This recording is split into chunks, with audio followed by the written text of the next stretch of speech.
Hi everyone, welcome back. Today I am doing a review on an eyeshadow palette that I recently purchased and added to my collection.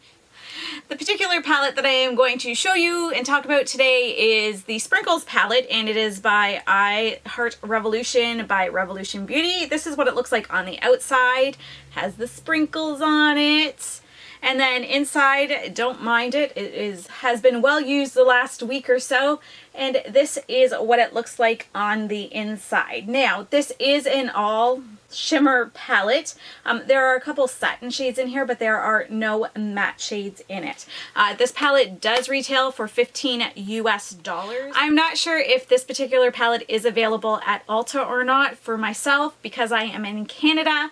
I just order directly from the Revolution Beauty website. I will leave a link to this in the Revolution website in the description box below so you can go and check it out if you are interested. So I did get this a couple of weeks ago, I believe, and I have been playing around with it the last week in particular. I have done a few looks with it, so I do have some pretty good thoughts on what I think about this palette.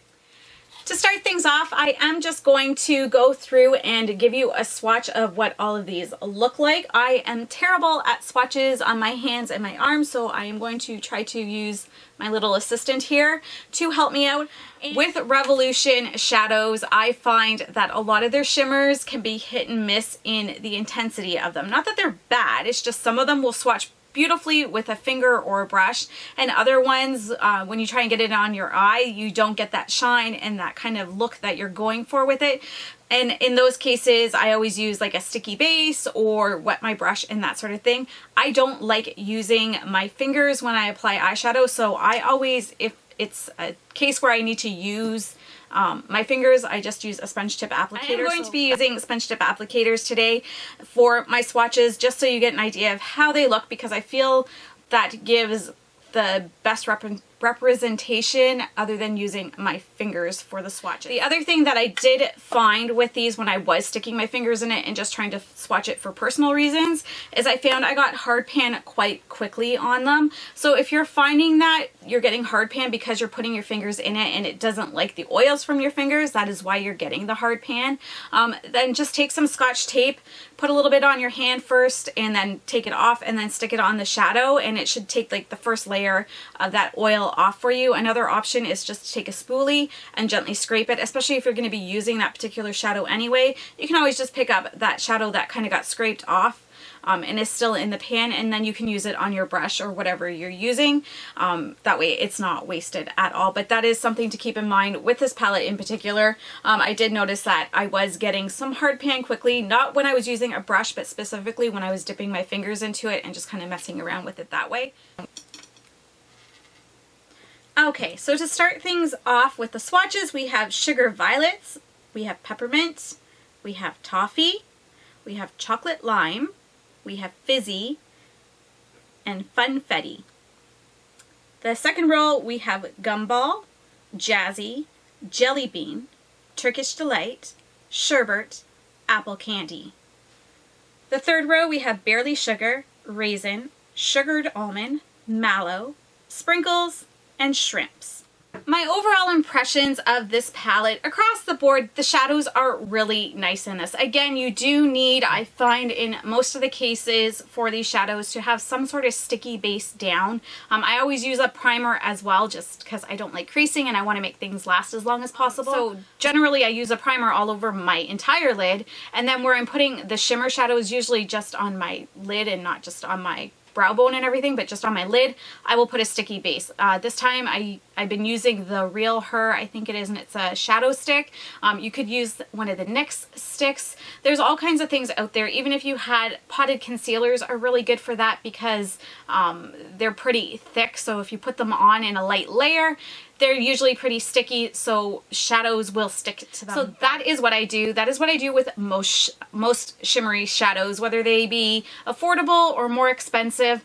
I do find with that with Makeup Revolution, a lot of the time you do need to have some sort of sticky base in order to get the color payoff that you might be going for. Having said that, there are several in this palette that are really, really nice that go on with one. Some of my favorite shades from this palette would be the blue ones, just because I love the blue ones. I love blue shadows anyway, but this orangey kind of shade here, Fizzy, goes on really nice. It is super pigmented. I don't need a sticky base for that one.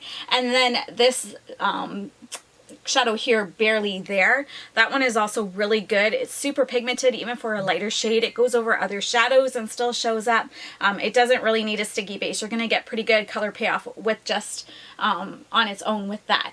Shadows that kind of surprised me a little bit. This one here, Raisin, I used it today, and I have to say, as far as purples go, that's a really nice shadow. Now, what I mean by that is a lot of times when you see a purple in a pan, it'll come across as more pink or maybe fuchsia or that sort of thing. When you put it on your eyes, you don't usually get a lot of that blueness coming through in the purple. You usually get more of the pink showing through.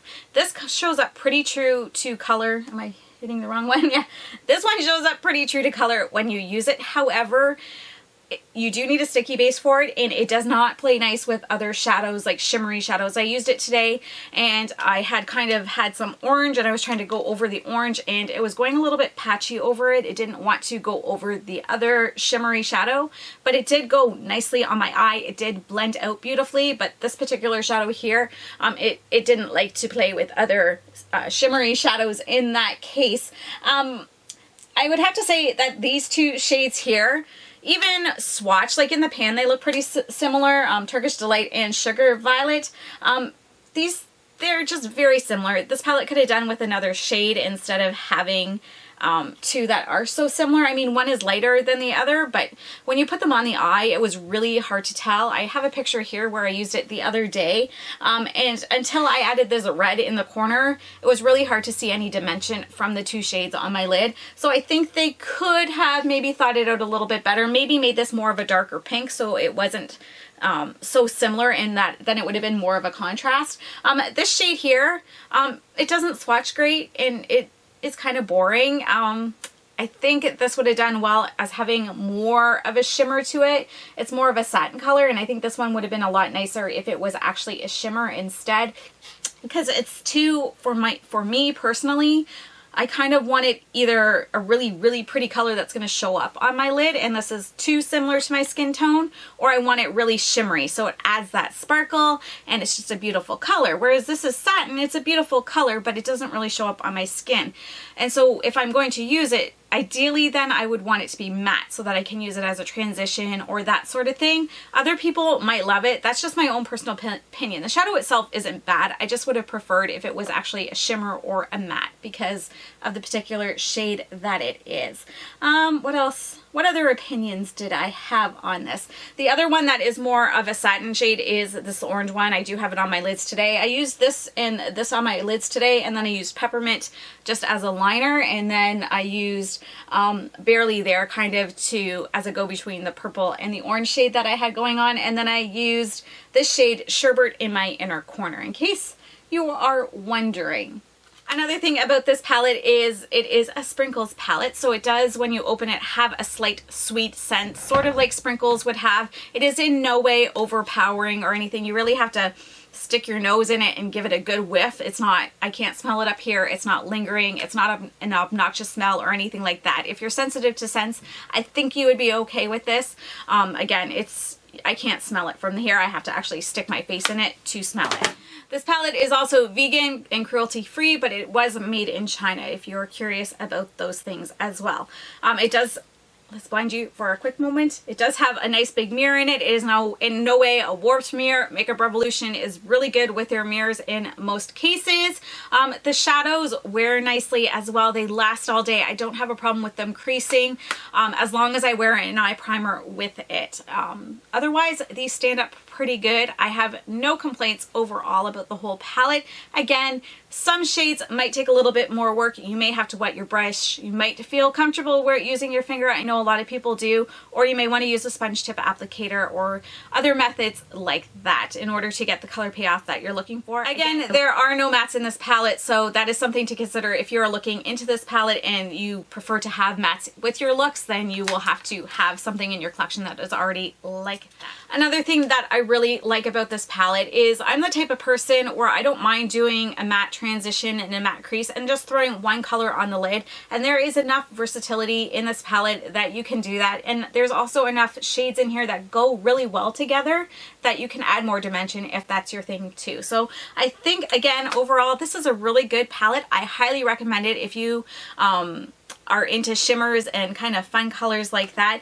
It does have a few neutral shades in here, but again, someone that's going to like this is someone that wants to play with color, that enjoys it. Let me know in the comments below if you have this palette and what you think of it. Is this something you'd be interested in picking up, or is it just not for you? I know a lot of people don't enjoy Revolution Beauty or Makeup Revolution shadows. Sometimes they can be hit and miss, but this particular palette, in my opinion, I really like it. I think it's really good, and I think if this is the kind of color scheme you're going for, it's worth checking out. Thank you so much for watching, everyone. I hope you enjoyed this video. If you did, go ahead and give it a thumbs up. Don't forget to subscribe if you haven't already, and I hope you have a fantastic day. Bye-bye.